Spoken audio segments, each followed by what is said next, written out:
Ladies and gentlemen, and welcome to the AWE podcast. This is Hollywood Matt Connolly with the double biceps. It isn't the contract, a legal requirement every single time we appear on camera. I got it sort of right that time. I went the right way. Mirrored cameras trick me every single time. I don't know how it works because I'm looking at a camera and it's mirrored, but it's mirrored on the TV at the same time. So anyway, we got there. We ticked the boxes. We've got two people in here already. This is Hollywood Matt Connolly, the AWE podcast. The man sitting to my left, but you're right. It is, in fact, the co-founder, the co-pilot, the co-breather of air, the co-wearer of clothes in this very room. It is the king of sting, the master of disaster, the count of Monte Cristo. It is Thunderlips, the ultimate male. It is the winner of the Dave Stockbridge of the Year award. There it is there, the illustrious award held by the illustrious man with the illustrious beard. Thomas. It is, yes, there it is. It is confirmed by his son, who's gleefully sitting off camera.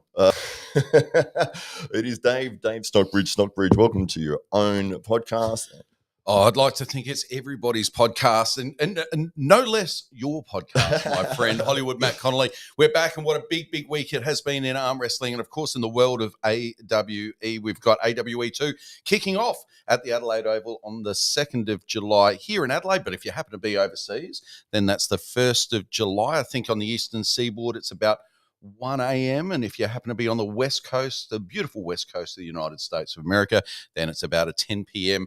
kickoff for you guys. And thanks so much for all of your wonderful support so far as we've been on this AWE journey together. And Hollywood Matt Connolly, we have ourselves a very, very special guest joining us on the podcast today. There he is there. Very serious. Very serious. That was the serious Lachlan face. You normally only get to see that if you're on the other side of the table to this man. Yeah. Just concentrating, boys. Technology. That's right. But we are very excited to have you on the show. It is, in fact, Oceania's #1 arm wrestler. Not only Australia's #1 arm wrestler, you've taken the title from the whole southern region. It is, in fact, Lachlan Adair. Welcome to you, sir. Thanks for having me. Welcome, guys. How you guys been? Stressed with all the event organising, I can imagine. Cool, and we'll get straight into those events for the benefit of Couch Apple more than anybody else, I think, because I know Couch Apple will be very, very keen to hear what's been going on behind the scenes. The Drew 24, I know he's always keen for a little bit of arm wrestling gossip, so perhaps Hollywood Matt Connolly, you can take us through all that's been going on behind the scenes in the world of AWE over the last 24 hours. Absolutely. I'll very quickly say hello to everyone who's popped into the chat, and then we'll jump into that. So we've got Fox 8-Ball, one of the staple members of any arm wrestling stream around the world. You will see this man there. Hello to you. We've got one of our SA Titans members, Brandon Chan, who said he's Dave Stockbridge's #1 fan. And fantastic. And I said that would make you the #1 and only. I'm only joking. Brandon Chan, that's true. But I'm just happy if you're the one. I'm happy. He's a big fan of the show. Thank you, Brandon. I was trying to get myself out of that sentence as I was digging myself halfway through, and you could see the pauses, and I couldn't find a better answer. Anyway, Huxley, David Hux, he is from South Australia as well. Hey there, fellas, he says. Hello to you, sir. How are you, mate? We've also got the Drew, the legendary Drew, who comments on every single arm wrestling video around. I don't know where you find the time, Drew. You're doing a great job in the service of the arm wrestling community, mate. That's right. We love you. Absolutely. We've got Couch Apple, not Couch Potato. It is our friend from Europe. Denmark. Yeah, the Northern Dane, Europe. the Great Dane. Yes. We've got Brandon Chan again. He says he's very excited for the AWE, and so are we. We're going to be covering that. We've got Huxley again. He says it's the Mega Mind. Look, that was when Lachlan was fixing his camera there. Just that angle, Lachlan. There we go. We got it. That's it. And we've got the Drew who says it's 1:30 a.m. in Vegas. He's driving home. He's helped move a storage for a buddy, and he's tuning in to us because he's excited to hear our thoughts on the upcoming card. We did have some dramas getting some of our international guys here. Everyone is in the air currently from the United States. We've got Artem Taranenko, who's been sorted out, although literally in the last 7 days they have changed his flight.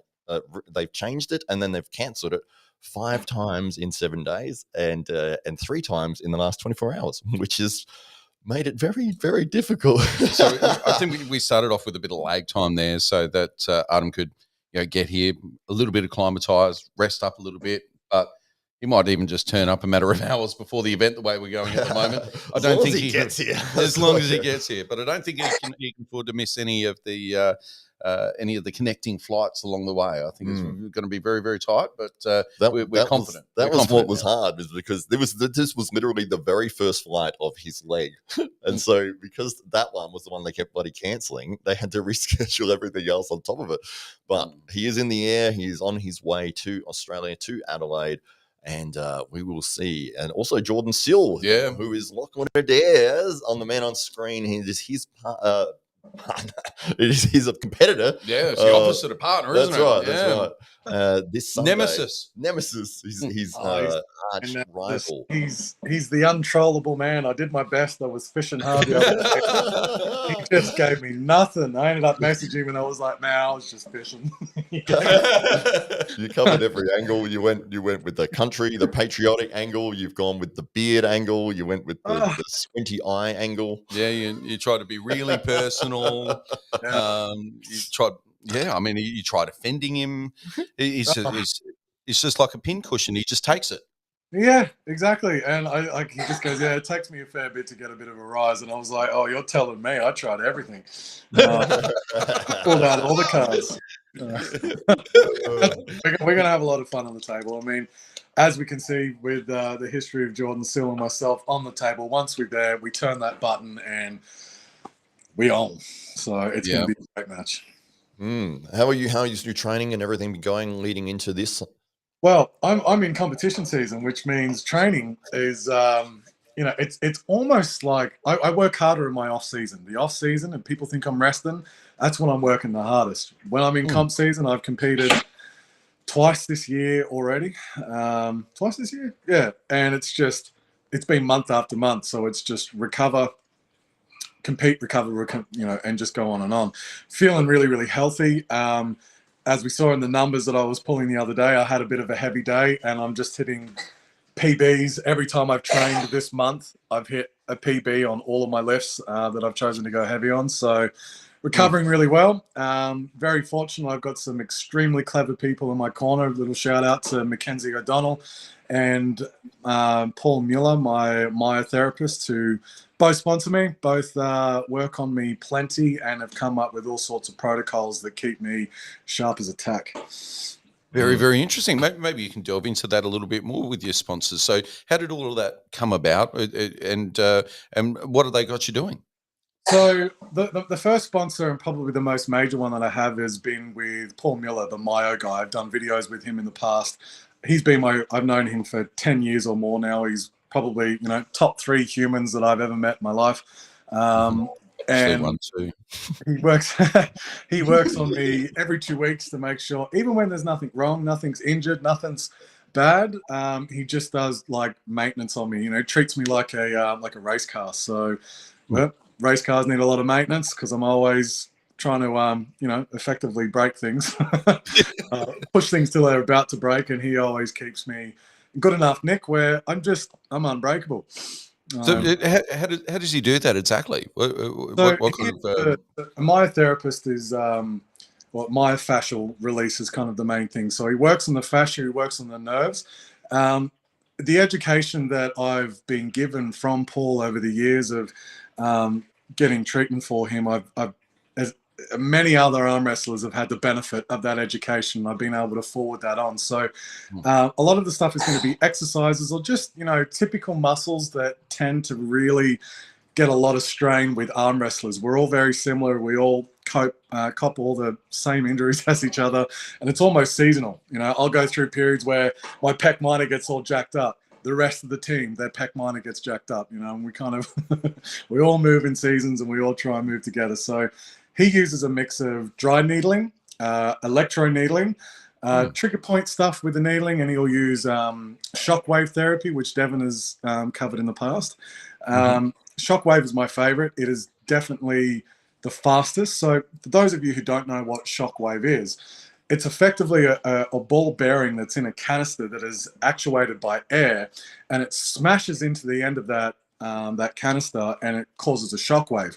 They have different heads on them. The one that we use on arm wrestlers, and in particular with me, has a penetration side of about 6 centimeters. So It gets really deep into the joint. For those of us with stonking great big elbows, we really need to get it deep in there. Breaks up a lot of the, if you've got bone spurs or osteophytes forming around the joint, it'll blast those off. So it keeps things really healthy. It also has what we call an ischemic effect, which is kind of like an anti-inflammatory effect in that it normalizes the tissue in the area that you've worked on, and it allows for the blood supply to return to the nerve itself. So we get a better signal from our brain all the way to our extremities. That signal that we send becomes much stronger. Thus, the force output that I'm able to generate through my hand is better than Jordan Seals. You tied it up so perfectly there. I'm so going to be cutting that later. How did you discover all of this? I mean, this is very alternative therapy. You don't get it usually when you go to the GP. So tell us a little bit about your journey and finding out about this and experimenting. I've been lifting weights now for 18 years, I've worked out. And it would have been longer had back then, when I was younger, I had to get my parents' permission to go to the gym when I turned 15. It was the earliest age I was allowed into the gym. I've been doing pull-ups and push-ups in my garage. I was doing pull-ups off a shovel that was tied to the rafters in my roof. Since I was a kid, I was doing 6-kilometer runs at the age of 5 and 6 with my dad on soft sand. So the history of athletics and kind of pushing my body for decades now is very, very deeply rooted. And as I guess a byproduct of that, being able to stay on top of injuries, I've gone through so many different modalities for injuries, seeing physiotherapists and chiropractors and all those sorts of things, and osteopaths, and have found that myofascial release has been the quickest and the most effective. And I was lucky enough to have one of my best friends go through university, get all the training, and basically use me as a guinea pig while he was going through university. Go through all of his, extra tertiary education, which has made him a brilliant and fantastic practitioner. And that's kind of the crux of it. You've really got to find people who are extremely clever and passionate. So Paul's practice is very much tied to his ego. If he doesn't get a result, he's pissed. So as a result, you're not going to go to him and go, okay, we're going to see you once a week for 6 weeks and we're going to steal all your money. He wants to fix you now. So he uses therapies. He's not just myotherapy. He does classes with extra tertiary education with physical therapists and, some of the best practitioners in the world who come to Australia, he gets to learn from. So yes, different from the GP. I think GPs and many other physios are quite useless. And that just comes down to the application from the person and how clever they are. So the other guy that looks after me is Mackenzie O'Donnell. He's a Melbourne boy doing his PhD at university. And the exercise selection, I've given this shoulder routine to many of my peers, and they have reported immediate relief in their elbows, immediate force output, like an increase in their force output through their hand. General neck, I've suffered with neck issues all my life because I've got scoliosis, which actually suit my arm wrestling to a T. I'm very long on my right side. My tendon attachments are extremely long, where my left side is shorter, and I'm much more likely to tear my pec and stuff like that on my left than my right. My right is just solid. So the exercises he has me doing is really complements the work that Paul does. There's only so much you can do with exercises alone. Conversely, there's only so much you can do with getting the dry needling and all that sort of manual therapy. The two work in tandem extremely well. And as a result, I've been able to compete, train as hard as I can, and, almost in an attempt to hurt myself. And it just doesn't ever hurt. You've got to explain to Dave, who's facing an elbow injury, what he can do about that. I'll run it with you on Saturday, dude. And I'll tell you how I endured this. Gunter's was in here a couple of weeks ago. You might have caught the podcast, and you give that bro handshake. The bro handshake, and the little bug that comes in. Yeah. So we've done that, and with just his side pressure, he's like pulled me in. I wasn't quite expecting it. and he pulled my elbow out. But just the handshake of the man was enough. So anyway, I won't be competing at AWE too. He's a vigorous man, that Gunters. He is. That's right. That's right. And we've got a couple of comments in here. I'll quickly jump on those. Taryn Broad has jumped in to say hello, and we've also got Jack Smeaton, who is calling himself the Raptor now. He's one of the SA Titans. It's a good nickname, Jack. Yeah, absolutely. Drew says, "Lockie, you bastard." I think that was about your comment with Jordan Seal there. Rod Kristalov, he says, "R.I.P. Jordan Seal." Ooh. I think he's got some money on you there, Lachlan. And Couch Apple, our Danish friend, says, "Lachlan is huge. Damn. In the last event, he capitalized and stayed inside, keeping Mato Waringi away from his lane and power. Complete domination." I actually have to correct you there, bud. The high back pressure, though it looks like I'm hooking, the amount of back pressure that's involved in my movements is kind of the keystone of all of my movements on the table. And it's the keystone of my training. I don't train side pressure. Wow. I train the individual anatomy that is required to generate side pressure, but I don't do it all together. It is just an unnecessary load on the elbow and my internal rotation. And at large, it does hinder my overall health and my ability to sustain a high level of intensity in my training. So side pressure, no one has ever said that I need more side pressure. The way I generate it and the way I train for it is, look, I got the big tick from the physio down in Melbourne. Everything is science-backed, science-based, and I've got incredible results for myself, and it's something I've been developing in the last couple of months, and I really attest to my recent success to a lot of just staying healthy and what I've done to stay that way and in that pocket. Really, really important. But that back pressure is it's the foreground of every pressure that I apply on the table. And all of these things are really important, I think, because you're still relatively young. How old are you, Lachlan, now? 33. 33. So, I mean, when you're talking like football players, they might have that window of being at an elite level for maybe 5 or 7 years if they're lucky and don't get too injured. And you've got fighters that have a similar window of opportunity in their careers. But with arm wrestling, it can literally be, that window can be decades. So looking after your architecture and the way that you are is ensuring that you've got longevity in the sport. Always. I've been training that way since I was 16 or 17. My mentors from a very young age were like, that's going to hurt you in a couple of years, so you should probably stop that. And as well, like if I have a niggle, I'm never one that's going to just fight through a niggle, because that to me is a warning sign for something a lot more deleterious or nefarious rather, that I would like to avoid. So I jump on my injuries big time. So you were mentioning before you'd go for long runs with your dad. So is your dad a big, strong guy as well? Is that where some of the inspiration comes from? Well, we were all sprinters. Dad was in a surf lifesave, the rescue group, because I grew up in Wollongong on the beach. And I spent most of half my life really on the beach doing hill sprints and sand runs and swimming and just generally being explosive. Dad has always been a sprinter. But, he's very clever and has always looked after his heart. So he's always been a big proponent for long distance swimming. And we would do sand runs, but it was always soft sand. So it was very easy on the joints. And in fact, I think it probably has attributed to why I've never really had lower body injuries, is the, early age of doing that sort of running on the sand is very similar to some tendon training that we do in arm wrestling.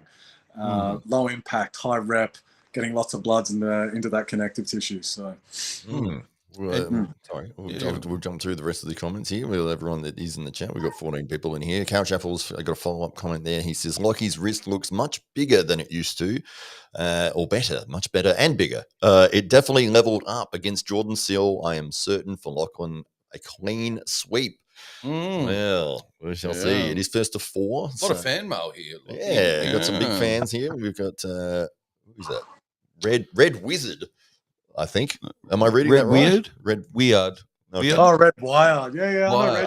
We're going to go with one. God, she's one of Australia's strongest women. What a oh, really? Yeah. Advocate for women's strongman. She's obviously been a natural athlete as well, and she's red rocket, big time. She's strong as. Fantastic. Sorry, I said your name wrong there. It is. I'm looking at a Don't TV hurt, that's a mate. long way away from where I am. Red flag. She's a She top said chick. Get the opportunity to have her in a podcast. Extremely clever, very well spoken, very entertaining. Fantastic. Yeah, absolutely. Well, if you are listening still after you're writing your comment, please drop a line to us here. You can reach out to me on any of the platforms. Matt Connolly 13 on Instagram. That's probably the easiest way. She says, best comment ever about the myofascial release, fourth generation, and beating your opponent. So, she's a strength athlete, you were saying? Strong woman, yeah. So she's currently Olympic lifting at the moment and just killing it. So she just won I think it was the Masters national title or state title, and she's only been doing Olympic lifting for like 3 months. So wow. With these people just being able to jump into a sport and dominate, it's insane. It's crazy. The truth is that Seal is getting smashed. The only hope he has is that rising top roll control. I've been watching him. He falls asleep in the setup. He wins by chance. You know, there's that match that he had with Brandon Alcesor where he won it, but whenever he got just whatever grip the ref gave him and it wasn't what he wanted, he just got smashed. There's no he's just dozy as. He's on the plane right now. I feel bad. He can't. He even said in the chat, he goes, "Yeah, that's right. I've been so strong. I've never had to learn how to arm wrestle." And I'm thinking, yeah, I'm the wrong guy for that, dude. That's not how it's gonna work. I'm laser focused in those setups. So absolutely. Yeah. Cal Chappell says, "Dear Mr. Adair," he's been very polite. I'm afraid you soon need be traveling with 2 passports because your shoulders and head needs an identity of its own. That thing is looking massive. Shoulders looking massive. He's giving you a nice compliment there. We've got Luca. How do you say that last name, Dave? Pagliacci. Luca Pagliacci. He is I do see him commenting quite often on a lot of arm wrestling videos.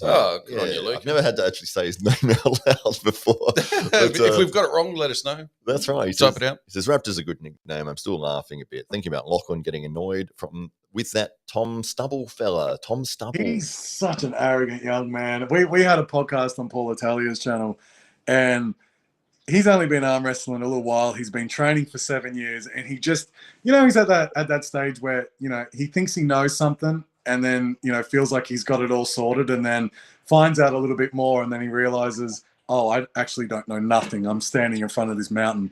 He's still at that stage where I warned him. I said, you keep on going the way you're going, you're going to tear a bicep. What happened 2 weeks later? Tore his bicep. Which is very unfortunate for him. I'm not laughing at it. A little bit vindicated. But you should have listened. I was trying to teach him something, and for someone who's been lifting for so long and been studying and everything what I've done, sometimes you just got to listen to your elders. That's all I'm saying. We've got the Aussie arm wrestler Jake Ward has jumped in. He says, "What's going on, everyone? AWE this weekend. Lachlan is going to drop the anvil. Ready, bang!" And you can actually purchase the pay-per-view on Jake's channel as well. He's got a link up there as well, so you can go to Ryan Blue Bowen's channel and purchase it there. Or if you don't like Ryan at all, then you can go and you can support the Aussie arm wrestler and he will get 50% of the pay-per-view. Or just PayPal it to me and I'll flick it straight to you guys. You just have your phone up and $20 here. We're really looking forward to having Jake over. So Jake will be on the broadcast, on the pay-per-view. That's in some part why he's got it on the channel as well. But he'll be interviewing everybody as they're stepping away from the table after their victory, as well as filling us all in with a bit of behind the scenes. And I know he'll be mucking around at the after pool as well, which will be live streamed. So if you do miss out on the pay-per-view or you just don't have the $15 handy to be able to buy the pay-per-view, that's okay. We're going to be looking after you because you'll still be part of the after party at the after pool, which will be at the back of the room at the same time as the MMA events taking place at the in the cage. So if you do see blood splattering across the screen, that's why. Yeah. That's right. We've got a couple more comments here. I'm just going to catch up on everyone here. With Brandon Chan is correcting his spelling mistakes. Thank you, Thanks, Brandon. Brandon. It saves us doing it later. Absolutely. The Drew says that Seal is hot and cold on his wins. That explains it a little bit. Absolutely. When he gets what he wants, he's dominant. He's an extremely strong man. There's really no denying that. As much as he's my competitor, respect given where respect is due, he's an extremely strong man, but he's just falls asleep in the setup. So well, it's good that you've identified that, and that's one of the things about studying your opponent. And it always surprises me when you talk to somebody either through a podcast or even just prior to an event, and you say, "So, have you done any research on it?" Nah, I'll just get up on the table and just see how it goes. It's like, really? Good luck. Why would you not give yourself every advantage that you possibly can? To quote RVJ, I'm a fucking professional. That's awesome. Phil Woody says that it sounds almost like Sil and Chafee have graduated from the same arm wrestling school. That's a match I'd like to see, actually, Lachlan and Dave. Well, left-handed, we pulled it after table at the King of the Table. That was he didn't have anything. He's very much a right-handed puller. Wow. There you go. He didn't get right at all on there? I rolled straight through him, yeah. Nice, but nice. he does. I don't think he trains his left, nor do I, but that's where being left-handed is a bit of an advantage, because most lefties, if you know any lefties, we're ambidextrous as all hell. Like, the amount of things I've always thrown with my right hand, I kick with my right foot, I skate and surf goofy, I play baseball and cricket right-handed. I can write with my right hand, but it's mirrored and backwards. Yeah, weird. I use scissors with my right hand. I play darts with my left, even though I throw with my right. Visual learning. Yeah. So you're left-handed, and you're one of the best arm wrestlers in the Southern Hemisphere on your right arm. Well, that's the thing. What I was saying before, because of the, my cervical spine is straight, my lumbar is straight, but my thoracic bows out to my left, which means I'm shorter on this side, and the attachment points on my tendons are shorter, which is a predicator of strength. When you've got really long tendon attachments, the capacity that you have to build strength, genetically speaking, is what we're looking for with super high-end athletes. On my right side, all my attachments are really long. Like, my bicep attachments, I don't know if you guys have remembered, I don't have that gap in the bicep where most people do. It's really, really low down. My forearm attaches really high up as well. So, physio says you are purpose-built for arm wrestling. Yes, tell us, sorry. I was going to reference Lachlan's forearm, which, as I said, and have said many times, is the biggest forearm I've seen on a person. So it's 18 inches, is that right? 18 inches, but I think the difference is, first of all, I think my arm's a bit of a chode. So most people, they cut in, they're quite skinny through here, and then they bulk out. I've always had really long, really long flexor attachment where I've had meat up close to the base of my wrist. Always, I've kind of always. That's kind of normal. That's normal. And so I've got not normal. That is not normal. So I was showing people your arm this morning, much to their horror. Yeah, I even had Matthew Warangi's sister just scratch my head and go, "Yeah, he built diff." We've got Count Chappell says he'd like to see Lachlan versus Terence Opperman. He'll be at East West at the same time. Absolutely. So I'm going 29th of July against Micah Yellow, and Terence Opperman will be there. So I'm sure on the after table, I can just destroy him, put the whole thing to rest. He can stop bugging me for a match, and we can get on with our life. Well, there you go. And he would also. Sorry, I don't mean to interrupt you. I know you're trying to get this point out. I've read the rest of it. It's all Don't yours. worry, it's all yours. Go to speak again, and I'll interrupt again. Lachlan versus Wagner to get the permanent king of the Southern Hemisphere sorted. Wagner. Well, Wagner is an entertaining guy, and you're never going to have a boring match when Wagner gets on the table. This is true. Ever. And like, my goodness, if I could make a whole YouTube page or Instagram page on just assessing his gym. I don't even what you call them. They're not even failures. They're just like, what are you doing? When he was at the lat pull down, and he started on one side of the room, and then him and the lat pull down machine ended up completely on the other side of the room. Like, there's no doubt he's an intensely strong man, but I just can't work out how. Like, where is he strong? How is this going to feel on the table? Like, I can't work it out. But I haven't seen him arm wrestle right-handed in a really long time. It's always left. Yeah, that's true. Yeah, I do know that somebody that's left-handed that could do a good job against him. Might have to train it if it's Wagner. No, I haven't trained it in 3 years, but Well, when do the invaders arrive in Australia? Aussie arm wrestler us, and we covered that at the top, but I'm sure Hollywood won't mind giving us a bit of an update, because he's been the man behind the scenes, booking the flights and rebooking the flights and rebooking the flights again, and then spending 4 hours online to book the flights again. So, Matt, so where are we up to? Are they in the sky right now? 3 of them are. Three are in the sky, and we'll have Todd Hutchings arriving tomorrow, which will be Friday here in Adelaide, and then everyone else gets here on Saturday. And I've got a big list of like what times they get in, and it's spread out throughout the day. But Friday we'll have Todd Hutchings here, and then Saturday everybody else is on their way. Yeah, indeed, and. I think what Adelaide is preparing itself for is the 805 from Melbourne, which I believe Jake Wood might be on. So that's the word on the street. So Red Wyatt is back, Australia's strongest woman, we're going to say. Thanks for the shout out, Lockie. Don't want to steal your thunder, but yeah, I'm always up for a yarn on a potty. Good luck this weekend. You're an absolute monster these days. Well, there you go. Being a monster, I think. Yeah. Oh yes, we'd love to speak to you. And yeah, just reach out and we'll get your contact details and we'll organise something. We've got that name is going to be a real tricky one. This Esserox Millers.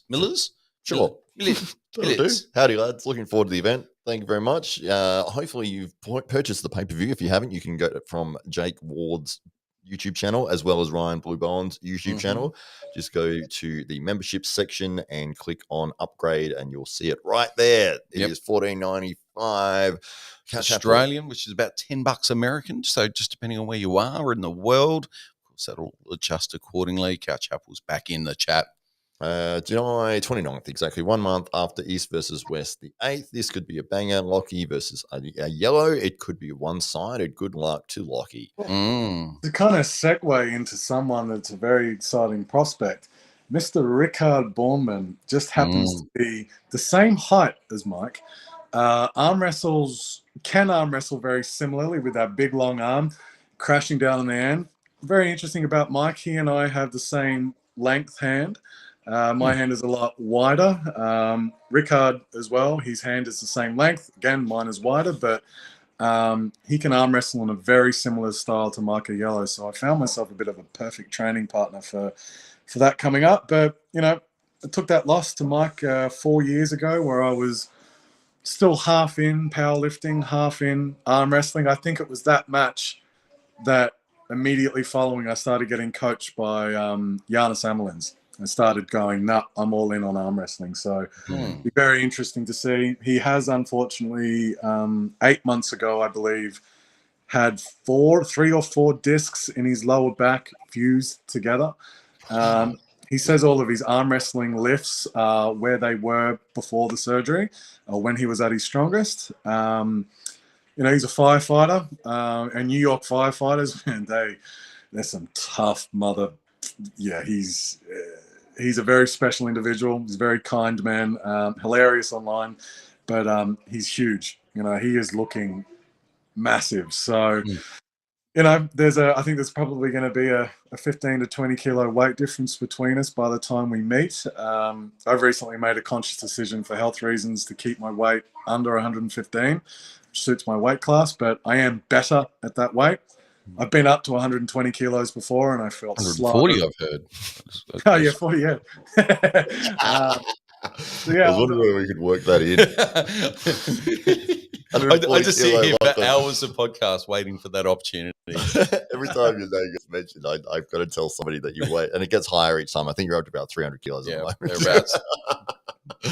moment. So, in keeping under 115 kilos, do you think that what limitations does that put you on when competing against super heavyweights? To be honest, I haven't really met that limit yet. I feel much stronger at 115 kilos than when I am heavier. I feel much faster, and that's really something that's extremely important in arm wrestling. I feel like more than 115 kilos doesn't sit on my frame very comfortably, so I end up getting a bit congested through my shoulders. And as we mentioned before, it can really get in the way with being able to generate a really good neural signal down to my hand, and oftentimes my hand feels dead when I get heavier. So I don't carry weight above 115 very well. I'm very lean at 115, so when I push that weight up, I'm still pretty lean, and it's too much bulk, and I think it works against me when I get heavier. So other things, I sleep better when I'm lighter. There's no snoring. There's no, health risk become a lot lower. My blood work is perfect when I'm between 113 and 115. I go up and my blood work just goes to shit. So, yeah. So for you, it's just diminishing returns over 115 kilos. So a 140 gram version of Lachlan Adair is not optimal. Look, I already don't have a neck at the weight that I am. Like, I'm going to look like a chicken nugget if I get heavier. And if I get up to 140, that is just a walking chicken nugget. You don't need a neck to arm wrestle. That's what I'm reliably informed. We've got a question to Lachlan. So this is a question from our audience. Have you ever tried to model your arm wrestling style the way that Lilith has? Liliev, that's extremely, what's the word? Astute of you. Yes, entirely. Getting lots of $5 words from you today, Lachlan. Yeah. So Lily of I don't actually know who that is. Is there a particular style that? So he was a when Zloty was he was a king of Nemiroff, and then when Nemiroff turned into Zloty, he was king of that for a long time too. He's got wins on Denis Saplenkov. And I think we're talking like 2007, 2008, kind of that era. He's someone that is very explosive, hand control, back pressure, just everything all at once, and smashes it to the table. And I've certainly endeavored to try and emulate the best I can to that style without losing how I arm wrestle. We all have different anatomy. Learning how to use that anatomy is, kind of step number one. And over time, it becomes extremely convoluted and difficult. And I think I've kind of wasted time over the years, but I really feel like I've knuckled down on it this year, style that just works perfectly for me and my anatomy. But it's based on an Arsene Liliev style of pulling. Oh, fantastic. All right. Well, we've got a question in from the Drews. Says, Jake, do you have a chance versus Matt Connolly's referring to Jake Ward? I think the Drew's just trying to set up his own matches at AWE too, by the sounds of things. So he's keen to see Jake get on the table. He just thought, you know what?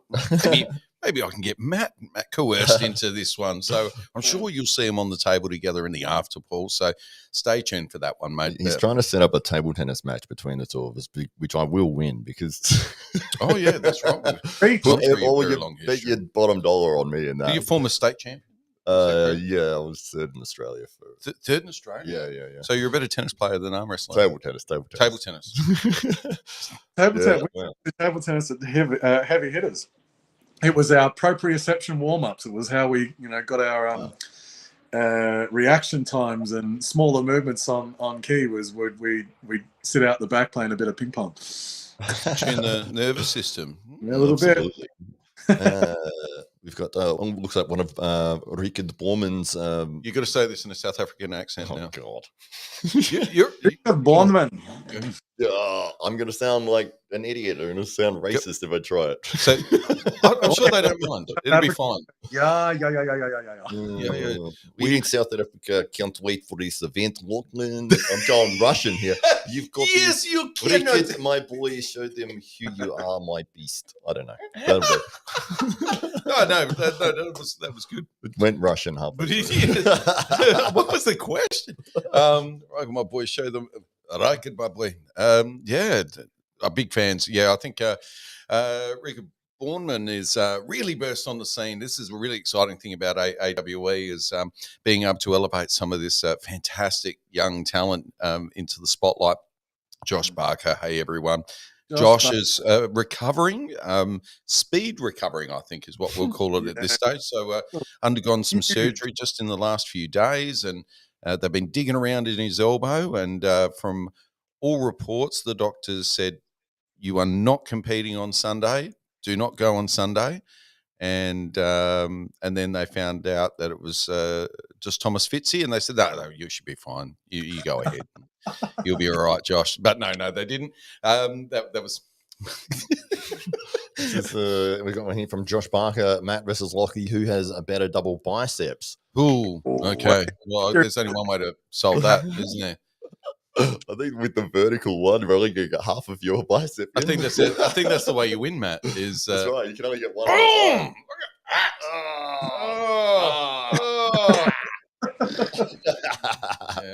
Lucas got 15 kilos on me. The guy is a massive monster. Have a look at that forearm. It's absolutely insane. This is one of the most impressive powerlifting physiques, and especially in arm wrestling, for somebody to be that big and lean at the same time. Yeah, well, powerlifters normally fat. So, well, not anymore. The new gen are not fat. Really? Paul Browner do it was sumo, mind you, but he pulled a 500 kilos, no deadlift suit, just straps and a belt. Yeah, right. Okay. 120 kilos. Stronger if he was fat, though. Might have been stronger if he was fat. Man, probably could have been, yeah. You'll have to tell him. I like a bit of girth on my powerlifters. I kind of feel like powerlifters are just bodybuilders who gave up dieting. But still wanted to go to the gym. You can feel the offense coming off the screen, I think. Like they could have good physiques, but they just can't be fucked doing digging cardio. a hole you can't get out of here. No, I'm one of those guys. I told people for years, no, I don't do bodybuilding. I do weight training and powerlifting. That was my excuse for being fat. So bulking, permanent bulk. Permanent bulk. What was it that got you into powerlifting? And this is the first thing that you got into in terms of a strength sport. Is that correct? Yeah. Okay. So I started in bodybuilding because back then powerlifting wasn't anywhere near as popular as it is now. It's very much mainstream. So I started in bodybuilding. Look, and I won my first show. It was a natural bodybuilding show. I was 18. I weighed in at about 88 kilos and I had about 4 to 5% body fat. Wow. So I was pretty lean and I was pretty big. But I looked at my physique when I was that lean, and I always had a very long torso, big back. We joke, my son is only 4, but my wife says I've got a brick back because there's no taper. I'm very dense from side on, but I'm built like a brick. So that didn't really help. My future in bodybuilding was bleak. You got the win. That's all you needed. Yeah. Big arms and big legs, but look, I don't think I was built for that. And look, I've always enjoyed lifting heavy things. It's always, as you can see with me, chucking chairs everywhere. It's always been a place for me to be able to express, the rage and violence of a young man that has no avenue to get out except for on the weights. Yeah. I was always as well. Like I didn't want to be a fighter because I thought I was too pretty. I got out of playing rugby. I played rugby league at quite a high level, representative through high school, and guys my age, 17 years old, getting shoulder reconstructions and knee reconstructions. And I was like, this is just dumb. So getting back to my mentors very early on in the gym was all about longevity. And the sports I was doing, I was like, nah. And as much as I enjoyed brawling, you know, I spent half my youth in brawls and what have you. And as much as I love to punch someone in the face, there's just no future in it. So I chose, you know, strength sport was an avenue for me to kind of, you know, lift heavy enough where the mind would go black and, you know, blood would piss out of my nose. And that was all a very good feeling for me. Got the hate out, or got the poison out, as we like to say. And then I found arm wrestling. It was Torben who I knew Danny Tesh from years ago, but he wasn't a real salesman. But Torben sold me. How did he sell you into arm wrestling? Whopped by a Mr. Jordan Davis, who I outweighed by about 30 kilos at the time, when I went, what is going on? It's never happened again. He's never beat me. Yeah, so that was my introduction. Get my ass handed to me by him, and that put a fire underneath me big time. And you know, look, I came into the sport. I pissed a few people off. I remember walking in very early on and looking at Ryan Scott and said, "Your days are numbered, boy." And he was a champion at the time. I was only like 4 or 5 months in the sport, and I said, "I'm coming for you." And that pissed off a few people down in Melbourne. I don't have many, you know, got a couple of friends down there, but you know, I never gave a shit about there. I just wanted to win. I didn't care whose feathers I ruffled along the way. So, lo and behold, I was right. So, so your first night at arm wrestling? So Torben has talked you into it. Did you go to a training session, or did he just happen to have a table there or something? No. So so what happened really? I was training at a gym. I became the top dog at the gym, and I thought, this is not a way for me to get better. And I really wanted, at that time, I had my eyes on the Australian deadlift record in the under 105 kilo in the drug tested division, which was 360 kilos at the time. I pulled the 350. Wow. Felt like I was getting pretty close. I did that just before Zloty at 105. So anyway, I'd moved to a gym in West End, which was where Torben was training, because I was looking for a place where I wasn't the big dog. When you're in an environment where people are stronger than you, that's when you really get strong. So I was always looking for that. He just happened to be there, and did his salesman pitch, and here I am. So he say, "Come along," or did he have a table, or was it come to the West End? Was where we used to train at. It was a short walk, like 100-meter walk from the gym to Danny Tesh's supplement shop, where the Brisbane heavy hitters were training out of for many years. And you met. Did you know? You said you knew Danny prior to that as well. Yeah. So, and they said, "Put your elbow here. Grab hold of my hand. Now try to put my hand on that pin pad." And you went, "Hang on a minute. What's going on here?" I've actually gone for a social visit to just visit Danny while he was at work. We're going to go out for lunch, and he was like, "I've got a couple of things to finish. Let's go upstairs and just hang out for a bit in the office." Had the arm wrestling table there. I said, "I'll give it a go." And I was all bicep, just held him on my bicep and made him struggle. And he was like, "You need to get into this." And a year or more until Torben was like, "Yeah, you know, the owner, it's just up the road at Muscle Coach." And I was like, "Oh, right. Okay." Yeah. Who's this? Foxball 8 Lockie is dead right. If you top boy, you need to pierce to push the boundary. Bro, that's why I compete every month. I don't need training. He saw the words "Lockie is dead," and he went, hang on a minute. Hang on. Who's saying that? Oh, right then. You got lucky, Fox 8 Ball. Yeah. He thought you were Jordan Steele there for a second. Sure, you need good training partners, but when you're competing every month like I am, it's irrelevant. You can just train. You know, it's the John Brzenk effect. No one was better than John. His training partners were not anywhere close to him, but he competed so often, it made that whole conundrum irrelevant. Now, we just want to make note that we do read the comments wherever we can on posts about AWE, and we did read in the comments just recently on a post, I can't even remember which one it was, that in the comments people were mentioning that they didn't know much about the athletes that were competing in AWE too, and that they weren't able to find much information about that. Our best suggestion to anybody who wants to learn more about our athletes is to head over to our AWE Instagram account, which Phil Woody was proud. It was.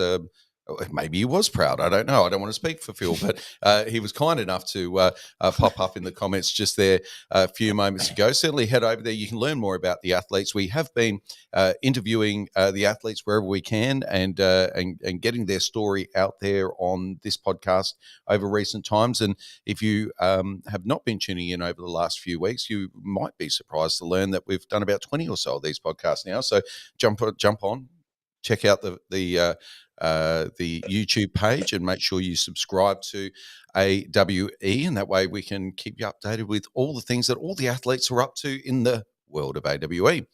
That's right. Phil Woody is proud and I called it. We have another Richard fan here. He's got a lot of fans in the chat here. I think he is the talk of the town. He's already the talk of the town at the moment. Yeah. After just to because Luca is competing on the card as well against Mario Tembakis. He's training his first session. Lachlan was one of the guys that he got on the table with. What was your impressions of Ricard on that first night? Offensively, so whenever I decided to go, found it quite easy. He also did turn up late, just to give some context to that. So I'd already been pulling for half an hour or so beforehand. When I allowed him to hit and get into his spot, he's very strong. He's a very strong human being. And he has a bright future if he chooses to stick with arm wrestling. He also does have very big aspirations for rugby union. He'll give up on that. And if you watch him play rugby union, he's a very good player. Having played it myself, he's very, very good. So it depends on what he wants to do. He's one of those athletes that whatever he chooses to do, within a year, he's killing it. So, Ryan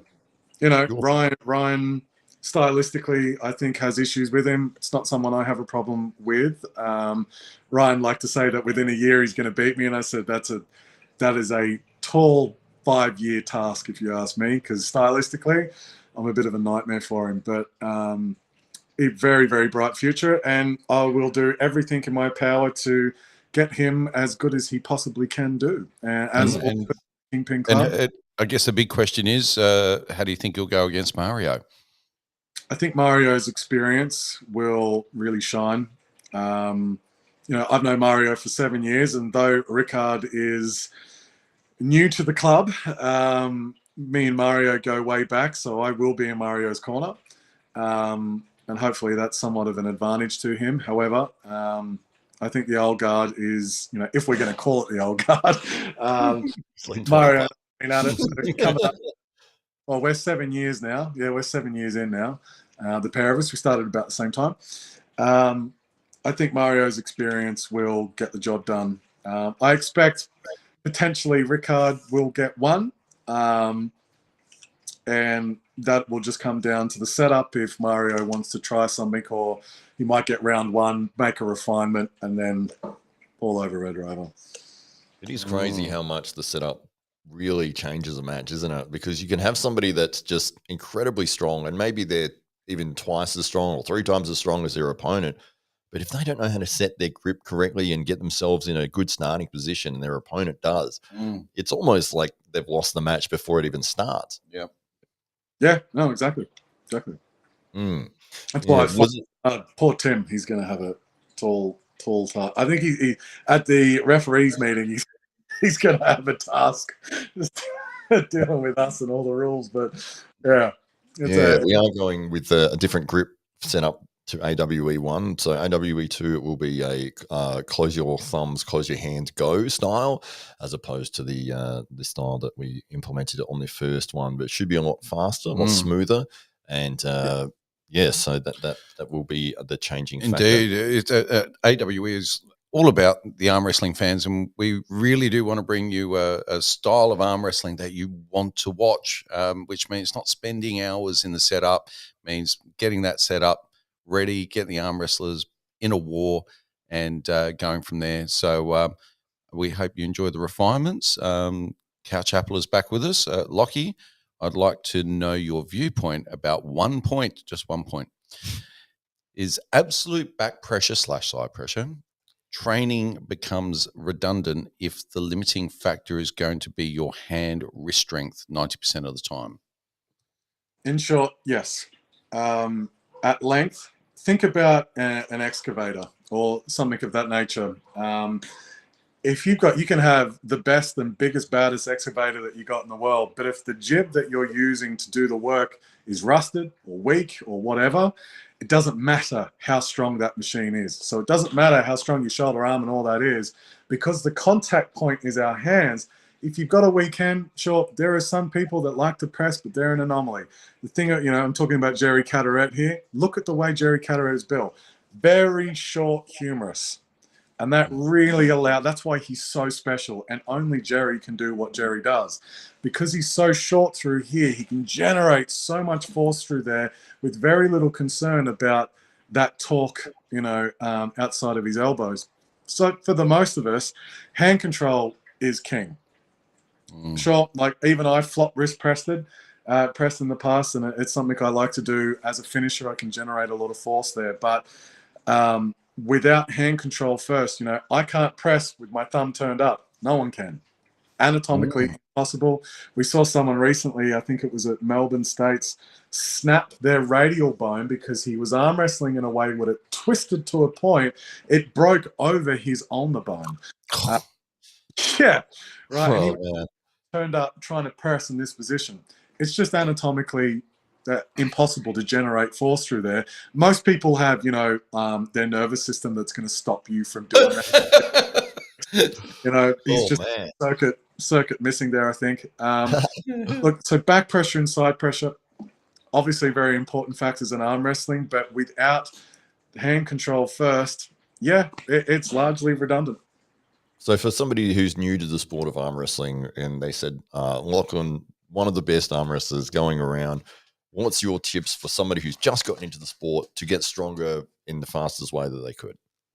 I would say focused almost entirely all of your efforts on your stabilizing muscles that are further up the chain in the elbow, triceps. But primarily, we're going to be training this kind of pressure. So we've got flexion level 1, then we've got flexion level 2, which is crushing. So we've got flat finger pressure, crushing pressure, and then obviously wrist flexion. You have to train those 3 things. You have to train your rise, obviously, and your pronation. That rotation, that rotation is what sets arm wrestlers apart. It's our ability to twist our opponent, which is why Devin can dominate people like Kat Thorbjornsson. This is why mechanics, when they come into the sport, they do extremely well very early on. Because what are they, especially old school diesel mechanics, they spend their life twisting. So tennis players as well. Sorry? Tennis players, yeah. I mean, Ryan very well, but in terms of the strength, he still had to develop that. Where, like I said, those heavy diesel mechanics, strength training their rotators every day of their life for 8 hours a day. They do very, very well. So for beginners, I'm going to say focus on your rotation. Don't worry about the real big movements. Keep things in straight lines where possible. Maintain that health. I'll probably do a video about it soon on my YouTube, and I'll flick it up. But for the most part, it's going to be your hand, wrist, rise, pronation, supination. The small movements is what's going to pay dividends. And arm wrestle. I have so many guys that go, I don't want to turn to training yet. I just want to do the weights for it and then turn up and rock everyone's boat. I go, that's not how it works. Because you can't treat people like a cable machine. It's a mistake I made going into Zloty Tour. I was doing side pressure movements with a fat grip, like 90 kilos for 6 reps. I had 190 kilos set up on my cable machine, which was way above what I should have put on it. And so we take 50% off that plus the bar and, whatever. It worked out to be 90 kilos in hand. And I thought I was going to rip everyone over the table. And I got sodomized. So it just didn't work. You can't treat people like that. You have to arm wrestle. You have to go through those periods of getting your ass handed to you. It's the only way you're going to get better, and it's on the table. So beginners, table practice, fuck your ego off, and just get to work and be humble and be aware of where you are, which is at the bottom. That's one of the things that I do really love about the sport is that the people who do stick with it are generally the people that aren't going to give up easily in things, and they're willing enough to put their ego out the door and go, okay, I know I suck, and I'm willing to lose 1,000 times before I get my first win, but I'm going to go through that to get there. And then the fact that people that are teaching them fairly and because they have been the person who's been destroyed for years, so it's like it's so hard to have an ego when you've lost so many times to think that you're awesome, and it's like, dude, you lost for a year straight. I like to tell my guys too, because I get a lot of competitive guys who come in that I coach, and I go like, cool, you've got an ego, great, let's move that ego to how you're going to rise through the sport. Start here and apply that egotistical manner and that competitiveness to the way that you stick to it, your consistency, and how you rise. That's where you can apply that ego. I had a very fast rise in the sport, and I'm proud as shit for it because I worked my ass off to get there, and it took a lot of humility. Every loss that I've taken, I've gone up to my opponent and said, what do you think I can improve upon? Every one of them. And I've applied that diligently, and this is why every time I take a loss, boom, progress goes here. So use that ego to your advantage to fuel it, but make it come from a place of humility first, and you'll go a really long way. Absolutely. It's a really interesting observation that you'll find with many of the top arm wrestlers, they were previously great at another sport. So, as you've mentioned today, you've had that long history with powerlifting and strength sports and always being active. Ryan, you even with your table tennis. Yeah. I mean, great example. Maybe not the best example, but it is an example. People that they get really good at something like table tennis, and then they apply all of the protocols and things that made them great in that endeavor are transferable into arm wrestling. You just got to start from the bottom of the barrel, strength wise and technique wise, and have that humility to be able to grow and advance yourself in the sport. And Phil Woody says, if Lachlan runs through SIL and ALO, who's next on the international hit list? Who is next on the hit list, Lachlan Adair? Toddzilla. I'd like to avenge my loss. Thank you very much. And if I avenge that loss against the yellow, next up is Toddzilla. We'll get a taste of it at the after pull if he's willing. He's typically not after pull, but do you think he'll be willing? Do you think he'll be willing? Depends if he's had depends on how he fares with Mate Warangi. If he has a hard day, I don't think he'll want to after pull. I suspect he will have a hard day because Mate Warangi and I have been working together a fair bit this month and really been getting him healthy again. I don't know if you noticed, that 250 kilo bench press that he put up, that was after I sent him a couple of exercises and we were trying to troubleshoot where things were getting tight and all bunched up. We managed to figure that out, and within one session of doing the exercises, he benched 250. What was the exercise? He is 100 kilos to 110. He's back. He's coming back, and he's had some other things that Mate's a real tough nut, right? He doesn't like to give excuses for nothing. But after New Zealand, I was like, man, you're jacked up. So we've been working diligently this month to get him back into form. So I think we're going to see a different Mate Warangi. So I hope, and I'm hoping for a killer match because, as I said earlier, like the day that Mate Warangi, I will work very hard for him to beat me because he's 165 kilos of dynamite, and really, 115 kilo little me shouldn't have a place where I can contend with that big man. So, the day he beats me, I'm a happy man because I've done my job and we've had a correction of the way things should be. And we've had it's a sign of the sport too. When I'm shoved back down to my weight class, that means the sport is growing. And I'm over the moon for that to happen. So, it's one of those things that we've talked. Oh, sorry to interrupt you, but yeah, we've talked about this many times. Is that it's one of those sports? It's probably the only sport that I've ever seen where an opponent can lose a match, and then 2 minutes later, the guy who won is he's showing him exactly what he did wrong. Yeah. And they're going over it and he's teaching him how to be better. And it's like, what other sport would you ever see that happen? It's like a boxing match. And you're like, yeah, hang on, come in the back room. We've got to see how you're ducking, it's insane. It's everyone wants to help each other, which is just amazing. I just want the highest level of competition. So if I can, help people around me to do better, then that only lifts me. So, I mean, if anything, it's selfish endeavor if you really, big picture it. That's right. What do you like in terms of your setup style? Do you like the really strict style that they employ over in Europe, or are you more of a fan of the American style, or what we were doing with potentially with the AWE with this event coming up on Sunday, where we're looking for more letting running fouls go, letting elbow bobbles go, that sort of thing?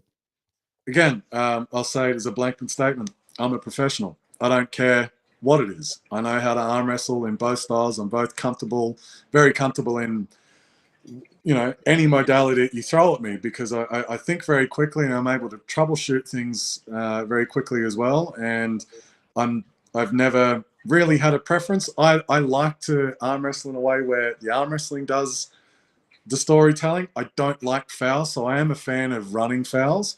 However, if it is, all fouls go to a restart, then I will play that like a chess game, like I always have, and be totally fine with either or. I just like to see big matches. I like being involved in wars. If I can get off that table exhausted, I'm a happy man. That's what I'm here to do, is not just win. I just love to compete. Win, lose, draw, it doesn't matter what it is. If I'm up there competing, I'm trying my hardest, I'm a happy man. And that's what I train for, and this is what I'm here to do.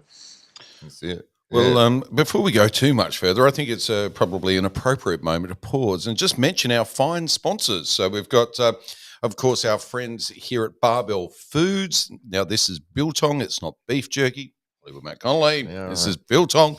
So, which is beef jerky is dried in an oven, whereas this is air dried, not just out with the flies or anything. But they've got specialised rooms, and they do it, and they make a beautiful product there. You can get it all shaved in a nice packet like this, so you can take it to work, or imagine taking that to school when you're a kid. You'd be the most popular kid in school, wouldn't you? Lachlan's a big fan of biltong. Also worth noting, 30 grams of protein per packet there. Also, we were at a party recently. I had a couple of bags, and there was a bunch of kids. Of course, we had cake and lollies and chips and everything on the table. They didn't touch it. All of them were just gorging on biltong. I'll correct you there, because it's 38.4 grams per 100 kilos. 100 grams per 100 kilos.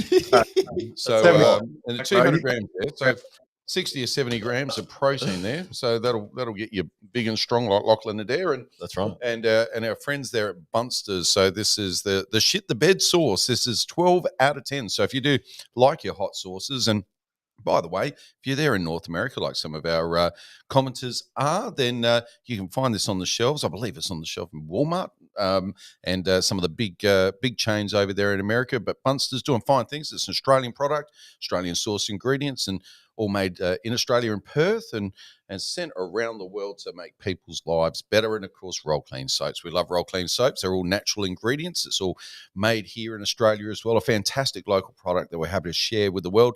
And you can head over to www.rollclean.com.au. You can place an order, and regardless of where you are in the world, they'll put it in a cute little box and send it straight over to you, make you feel very, very special with a personalised note just to say thanks to you for buying one of their wonderful array of products. So certainly get on board, support these great companies. And with Barbell Foods, if you put in the code word arm wrestle, you're going to get yourself a nice little discount along with some fantastic products. I've got the 1 kilo steaks over there, which are absolutely delightful just to shave away in the evening time whilst you're watching telly. And like I say, far better choice than some of the sugary foods that you might otherwise find yourself consuming, or sitting there and snacking out on the chips. If you get on the biltong, only one thing's going to happen. You'll end up with a wrist like Lachlan Adair. Yeah, you'll definitely 100% get a Lachlan Adair wrist if you eat this.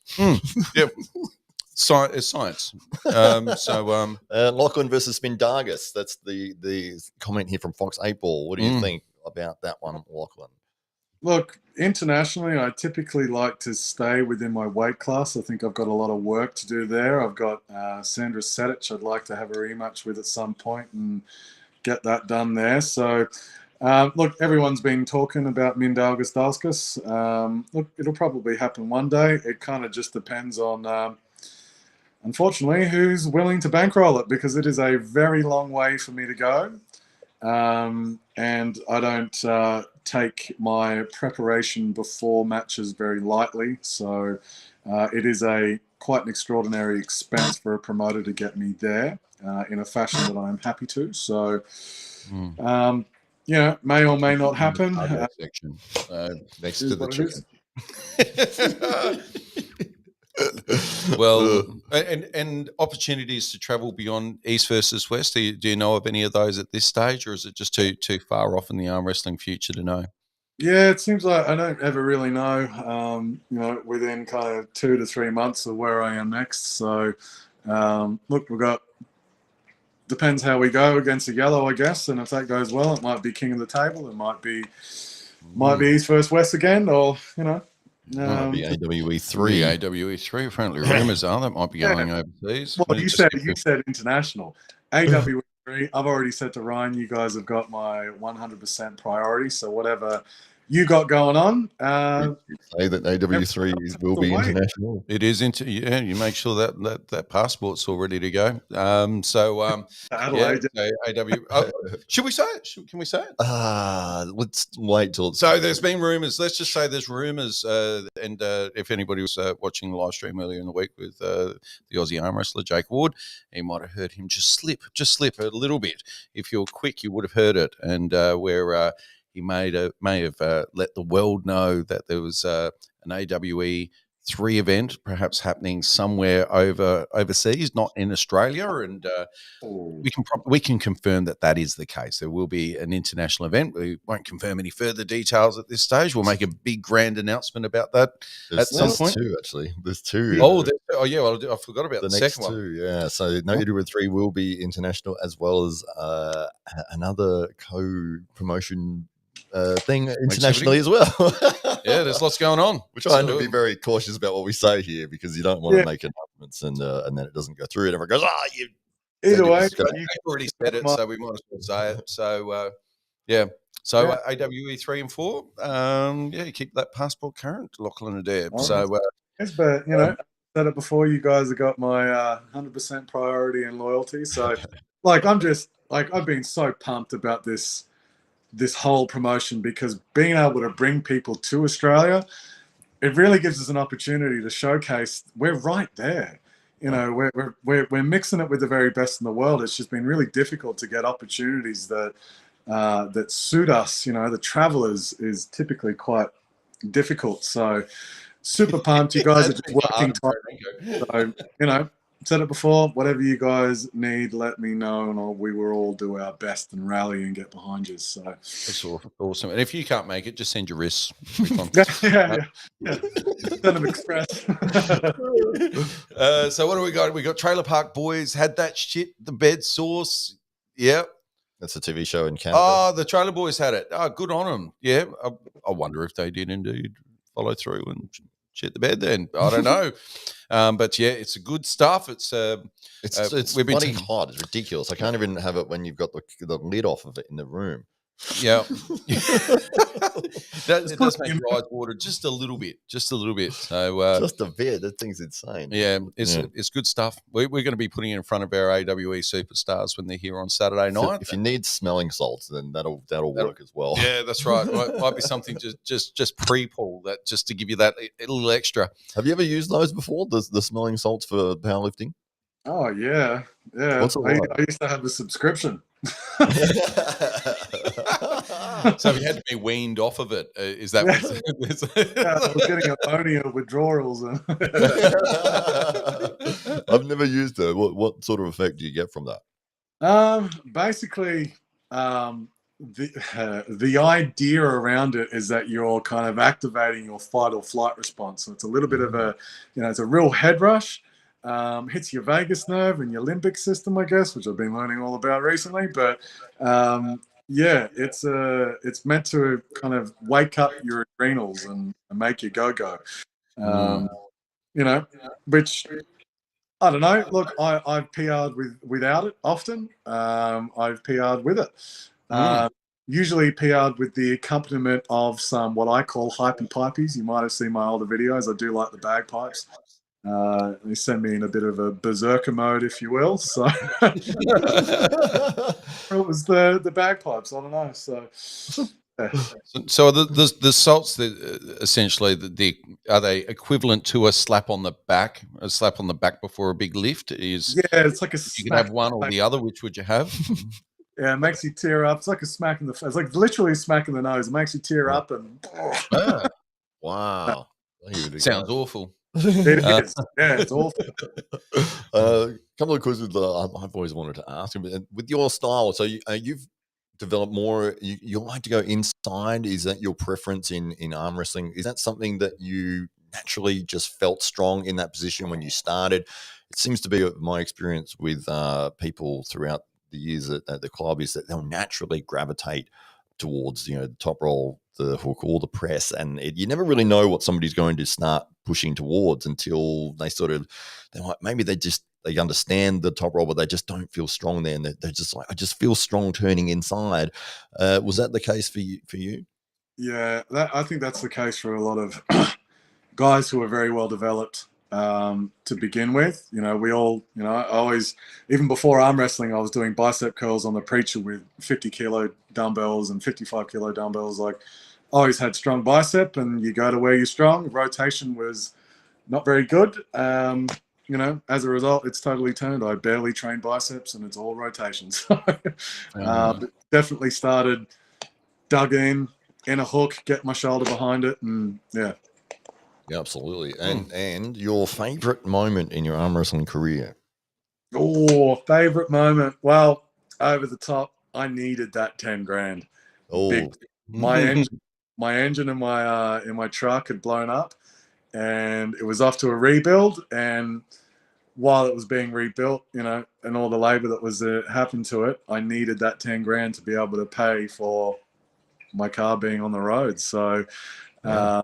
and then my dad jumping up on stage because he knew the stakes that were involved. He knew that I was up shit creek without a paddle if I didn't have that car. So, he jumped on stage with me and shared that moment with me, which was extremely special. So, over the top last year, that was a very, very big moment in my arm wrestling career. Yeah, it was. I was filming that. I was up on the stage at the same time. I was about 2 meters away from you with the camera. But what a moment! What an incredible moment! Could you feel Matt there watching?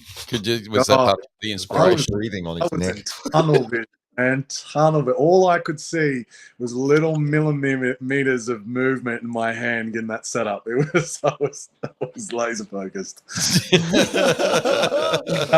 Didn't see nothing. All I knew when I won was his hand went down. I look at Tom. He had his hand like this, and I went boom.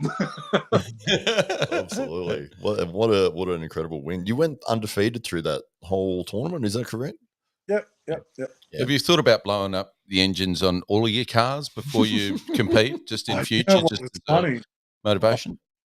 I needed, God, even before the match that I had down in Deepwater with Mate Warangi, all my upper control arms, my lower control arms, all my suspension was shot to shit.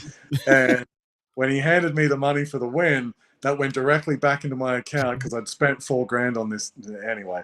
Yeah. Anytime there's something wrong with the car. So if you see Lachlan pouring sugar into his fuel tank, you'll know. He's preparing for a big comp, basically, big prize money on the line. The greatest thing about it, it's a Nissan, so it's always broken. The Drew 24. So awesome that you'll be having AWE here in Vegas, and if we are, we're staying at your place, the Drew 24. So it would be awesome if we went to Vegas. Indeed. Have you been to Vegas? No, I haven't been. Have you, Lachlan? you spent some time there with Tito Ortiz. I was there for 3 days, so I know the place completely. No, we didn't see hardly any of it. We saw hardly all of our hotel. The place is massive. Yeah, anybody who gets the opportunity to go to Vegas, it's amazing. Yes, saw the UFC. And give there. the Drew 24 a call when you're there. That's right. He's got a table in his shed. He's waiting for you. I Well, didn't use it. I do have to go, but been awesome. But is there any other questions that you guys had? Or How much do you love Jordan Steele? how much do I love Jordan Steele? I love him a lot more when I'm smoking my cigar, winning at the very which type of cigar did you go for your victory cigar? I went with, I forgot the name of it, but it wasn't cheap, and it was some like, I went flavor because I don't normally smoke cigars, so it was some chocolate flavored, fancy, bougie. I don't know. It was recommended. The guy at the shop highly recommended them. He said they were his favorite pick under $100. Fantastic. It wasn't a Paul Italia recommendation then. It wasn't, because he smokes $150 cigars on the regular, and I just wasn't prepared to do that. Life would kill me. Well, Lachlan, Adair, it is easy to see why you are a crowd favourite, and certainly there's plenty of the people in the comments have got your back and do believe that you'll be walking away with the win from Jordan Steele. Of course, we're waiting for Jordan to land here in Australia, and that should be happening within hours. And of course, you'll be landing here in Adelaide yourself sometime in the next 24 to 36 hours yourself, Lachlan. So all the people of Adelaide are awaiting the flight landing. I believe the crowds are already assembling at the gate of the airport right now for Lachlan Adair. So, ladies and gentlemen, put your hands together. Lachlan Adair, thank you very much. He's Australia's #1. He is, well, you've got a whole bunch of titles going on at the moment. Oceania. Well, if you look quickly, I've got Aussie King here. I do like that one. Aussie King. The Aussie King. The Anvil. That'll do. The Anvil, the Aussie King. Yeah, Ryan Bowen gave me that name, and I've since been called the White Orc, but Paul Lynn already has that name, and I thought, oh, that would have been good. But yeah, play on. I'll stick with what I've been given. The Anvil is a good name. I think that's very powerful. And just nice alliteration to Anvil Adair. It's nice to kind of, it's catchy. Perfect. We'll leave it with the Drew 24. Tell Sil, thanks for trying. Thanks for trying. Thanks for warming me up. Really appreciate it. And it'll be fun. Awesome. Well, thank you very much, Lachlan Adair. Ladies and gentlemen, Lachlan Adair. And to everybody that's been commenting, thank you very much. And everybody that's been tuning into the AWE podcast, we love you. And we look forward to seeing you on the 2nd of July, 1st of July, if you like, the Drew 24. And they're in Las Vegas. It'll be coming to you at about 10 p.m. the Drew's time. In New York, it's about 1 a.m. in the morning. So you've got to get up really early or just stay up a little bit later, probably staying up a little bit later. If you're here in Australia, of course, it all kicks off at 2:30 Australian Central Standard Time. That's going to be about 3 o'clock along the eastern seaboard. So just as people are knocking off, getting home and getting a cold beer in their hand, they can kick back and relax in front of the YouTube. All you got to do is, of course, get the link, and you can find that link on Ryan Blue Bowen's YouTube channel. You can go into the membership section. You'll see the buttons. They'll prompt you to head over, and all you got to do is hit that little button, and for $14.99, you can enjoy hours of arm wrestling fun on the pay-per-view. And, of course, stay tuned, because straight after the pay-per-view, we're going to be moving straight along to the after pool, and that will be live streamed for free on the AWE YouTube channel, of which, if you're a subscriber, you'd be probably one of 38 people at the moment. So we're using it as an opportunity to build the community across there on the AWE channel. Of course, if Ryan Bowen's not your thing, though, you can always go over to the Aussie Arm Wrestler channel and tune in with Jake to make sure that you're getting the pay-per-view right there. Same price, but it's Jake. So you might want to give Jake the money instead. It's all up to you. And of course, you'll see this young man beside me. He'll be on the commentary desk and handing out the belts to the winners of the titles. And you might even see me there. And I'll look forward to seeing you guys there. Hollywood Matt Connolly, any final words? No, thank you again, and we will leave it there. So thank you to everybody that's watched. All right. Cheers.